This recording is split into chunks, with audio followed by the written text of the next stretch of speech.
नमस्कार दोस्तों, मानव चैनल में आपका बहुत बहुत स्वागत है। आशा करता हूँ आप ठीक होंगे। आज मैं आपको बताऊंगा due to low sperm count शुक्राणुओं को कैसे बढ़ाया जाए, एक क्वालिटी वाइज वीर्य को कैसे रखें। WHO के शोध के अनुसार एक पुरुष के 1 ml सीमन यानी वीर्य में 15 मिलियन स्पर्म काउंट होने चाहिए।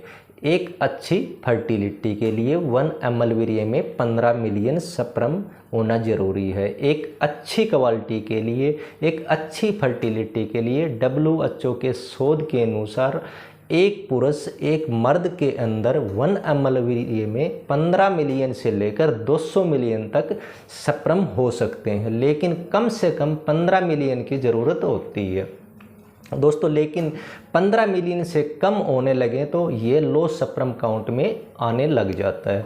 इसे मेडिकल लाइन में ओलिगोस्पर्मिया जो है बोलते हैं। अगर ये 10 से 15 के बीच में रहता है तो इसे मेडिकल लाइन में माइनर ओलिगोस्पर्मिया बोलते हैं। तीसरा, अगर यह 5 से 10 के बीच में रहता है तो हम इसे मेडिकल लाइन में मॉडरेट ओलिगोस्पर्मिया बोलते हैं। 0 से 5 तक, 0 से 5 के बीच में होता है, यानी 0 to मिलियन पर ml ऑफ सीमन ये होता है तो हम इसे मेडिकल लाइन में सीवियर ओलिगोस्पर्मिया कहते हैं। यह एक इसका छोटा सा कारण था। अब मैं आपको बताऊंगा ये होता क्यों है। यह एक इम्पोर्टेंट चीज़ है, इसे आपको समझना है। यह होता क्यों है, आपका स्पर्म काउंट क्यों कम हो जाता है, क्यों कम रहता है और इसके पीछे क्या क्या कारण है। आपको समझाने के लिए इसके कोजेज क्या हैं, लो स्पर्म काउंट के पीछे इसके मोस्टली 3 कारण होते हैं। आपको बताऊंगा, पहला मेडिकल कोजेज, दूसरा एनवायरमेंटल कोजेज, तीसरा लाइफस्टाइल कोजेज। सबसे पहले आते हैं मेडिकल कैटेगरी में। देखिए, हमारी बॉडी में शुक्राणुओं को कंट्रोल रखने के लिए कुदरत ने एक हार्मोनल सिस्टम रखा है, जिसके अंदर आपके testosterone hormones, luteinizing hormones, follicle stimulating hormones, इस तरह के हार्मोन्स हमारी बॉडी के अंदर बनते हैं। कुछ हार्मोन हमारे ब्रेन में बनते हैं, कुछ हार्मोन पेट से बनते हैं, कुछ हार्मोन हमारी टेस्टिकल्स यानी टेस्टिकल्स की जो हमारी बोल्स में बनते हैं।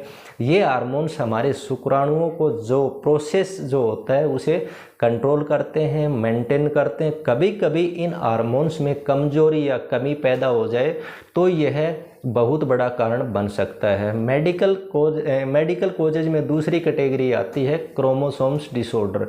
आपके शरीर के अंदर एक सेल्स के अंदर कुदरत ने एक क्रोमोसोम्स नाम का एक स्ट्रक्चर रखा है जो वह डिसाइड करता है कि इस मर्द का, इस पुरुष का स्पर्म काउंट कैसा होगा, आपके वीर्य की क्वालिटी कैसी होगी, आपके स्पर्म के अंदर जो DNA है वह कैसा होगा।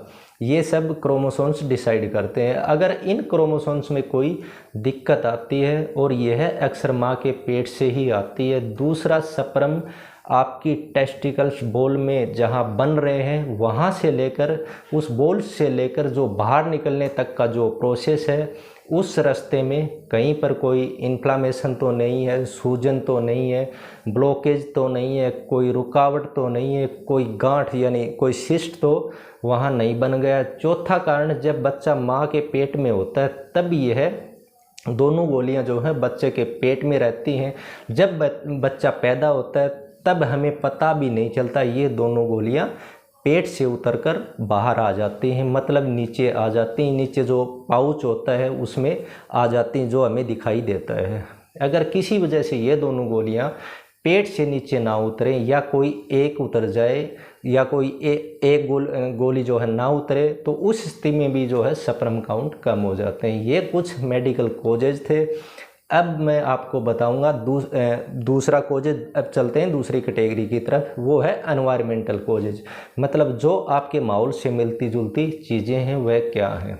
एनवायरमेंटल में टॉप लिस्टेड जो चीज़ है वह ये है कि आपका एक्सपोजर कहीं आपके एनवायरमेंट में तो नहीं है जहाँ बहुत ज़्यादा टॉक्सिन जो मौजूद हों, जैसा कि जिन फैक्ट्रियों में पेंट वगैरह जो बनता है, जो दीवारों पे जो पेंट किया जाता है, जिन फैक्ट्रियों में सैनिटाइज़र बनते हैं, यूरिया या किसी और तरह की चीज़ें फर्टिलाइज़र यूज करते हैं या बनाए जाते हैं या पैक किए जाते हैं, इन फैक्ट्रीज में काम करने वाले लोगों को, पुरुषों को पता भी नहीं चलता कि उनके शरीर में यह मेटल पेस्टिसाइड केमिकल्स आपके शरीर में, आपके लंग्स के द्वारा, आपके पेट के थ्रू ब्लड में जाते हैं और आपके स्पर्म को मारना चालू कर देते हैं, उनको ख़राब करना चालू करते हैं दोस्तों।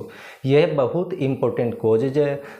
दूसरा आपकी डाइट से जुड़ा है, जो आप खा रहे हैं उसमें दोस्तों आपको पता भी नहीं पेस्टिसाइड जा रहे हैं, फर्टिलाइजर जा रहे हैं जो कि टॉक्सिक हैं, ख़तरनाक हैं आपके स्पर्म काउंट के लिए, स्पर्म सेल्स के लिए, और आपको पता भी नहीं आपके पेट में उतरकर वह आपके स्पर्म्स को मार रहे होते हैं और धीरे धीरे स्पर्म और सीमन की क्वालिटी ख़राब होती चली जाती है। तीसरा एनवायरमेंटल जो है आपको ईटिंग प्रोसीजर, इसमें आपको एक मैं कैसे समझाऊं, मतलब मिसाल देके आपको समझाता हूं ताकि आपको समझने में आसानी हो जाए। देखिए जिन फैक्ट्री में कांच की शीशियां बनती हैं दोस्तों, आजकल तो बहुत से एडवांस फैक्ट्रियां हैं लेकिन कुछ जगह आज भी बनती हैं, वहाँ एक फर्नेस होता है, उसके आसपास कुछ लोग बैठते हैं, मतलब जो आग की भट्ठी होती है उन भट्टियों के आसपास कुछ लोग बैठे रहते हैं 8 से 10 घंटे तक।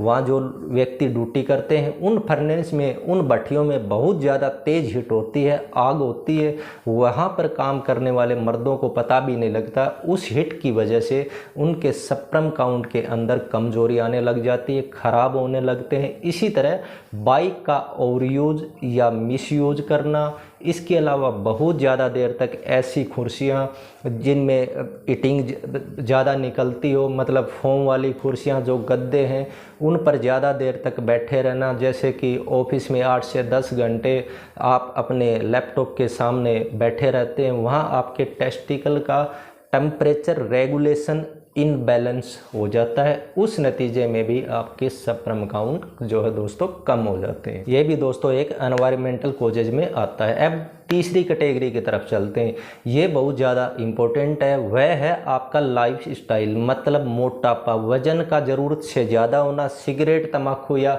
किसी और तरह का नशा रेगुलर बेस पे ज़्यादा करना। कुछ लड़के जिम जाते हैं अपनी बॉडी बनाने के चक्कर में, कुछ इस तरह के सप्लीमेंट लेते हैं बाज़ार से जो एनाबॉलिक स्टेरॉइड होते हैं, जिनमें टेस्टोस्टेरोन बूस्टर्स के नाम से कुछ बेचा जाता है, टेस्टोस्टेरोन के इंजेक्शन भी दिए जाते हैं, कैप्सूल भी दिए जाते हैं। ज़्यादा स्टेरॉइड इस्तेमाल करने से दोस्तों आपको पता भी नहीं चलता, धीरे धीरे जो है आपका स्पर्म और आपका सेक्स जो है वो ख़त्म हो जाता है, आपके सेक्स को ये स्टेरॉइड खा जाते हैं। एक होता है दोस्तों एक्सरसाइज का ना करना, एक होता है ज़्यादा देर तक करना या करना ही नहीं। आपका स्ट्रेस, डिप्रेशन, एंजाइटी का शिकार होना, मानसिक तनाव में रहना, आप लगातार परेशान रहते हैं या आप किसी भी तरह के मेंटली डिसऑर्डर से गुजर रहे हैं, डिप्रेशन, एंजाइटी, साइकोसिस या न्यूरोसिस जैसी बीमारी हैं, इन सब से आपका स्पर्म काउंट नॉर्मल नहीं रह पाता और इन सब से आपका सेक्स भी दोस्तों जो है कम हो जाता है।